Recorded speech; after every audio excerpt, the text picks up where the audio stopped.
Tarkistetaan valot. Siellä näkyy punainen ja vihreä. Sitten sielläkin on valot. Ankkurivalo. Onko toi keskellä ankkurivalo? Ei ihan ylhäällä. Ja ankkurivalo on siellä maston päässä. Hyvä, kaikki toimii.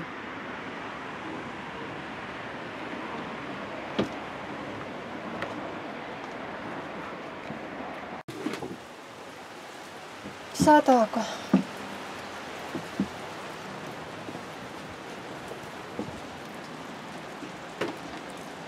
Meillä sataa. Meillä on kyllä hyvä toi päällys täällä. Todella hieno.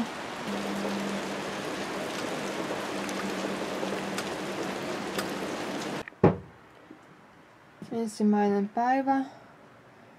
Tavarat jonkun verran purettu, mutta eivät löytäneet vielä ihan kaikki paikat. Täälläkin mä järjestän yksi matkatavara. On tekemistä vielä näillä päivillä.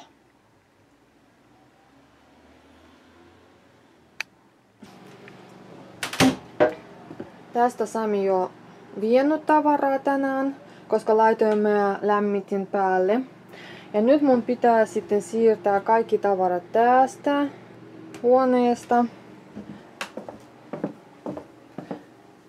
tähän huoneeseen. Meillä on täällä sellainen pieni hytti. Tästä mä jo vein kaikki tavarat, ettei häiritse yhtään mitään. Ja nyt yritän sitten tuoda tänne kaikki kamat.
No niin, nyt rupeaa jo pikkuhiljaa hymyilyttämään.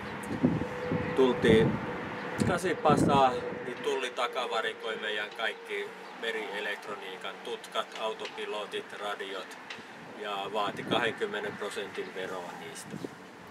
Nyt ollaan 2 päivää selvitelty, kiitos Mustafan.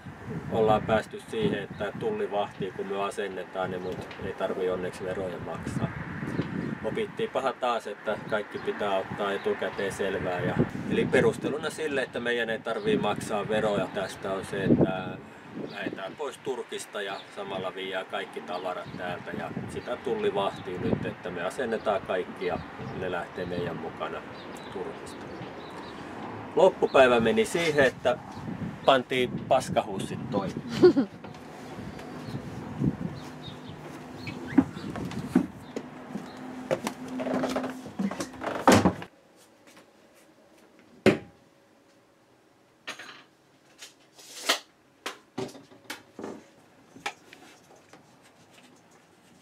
Toivotaan, että se nyt menee sinne kun kuvaa. Tää menee kuin elokuvissa.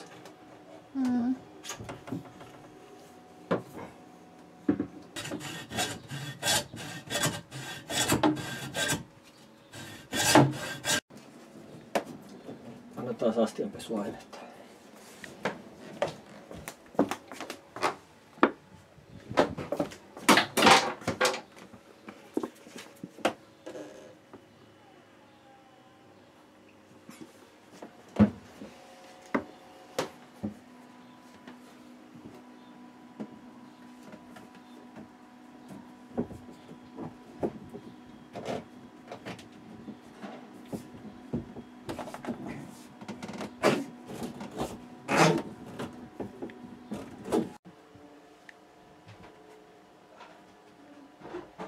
Työt tehty.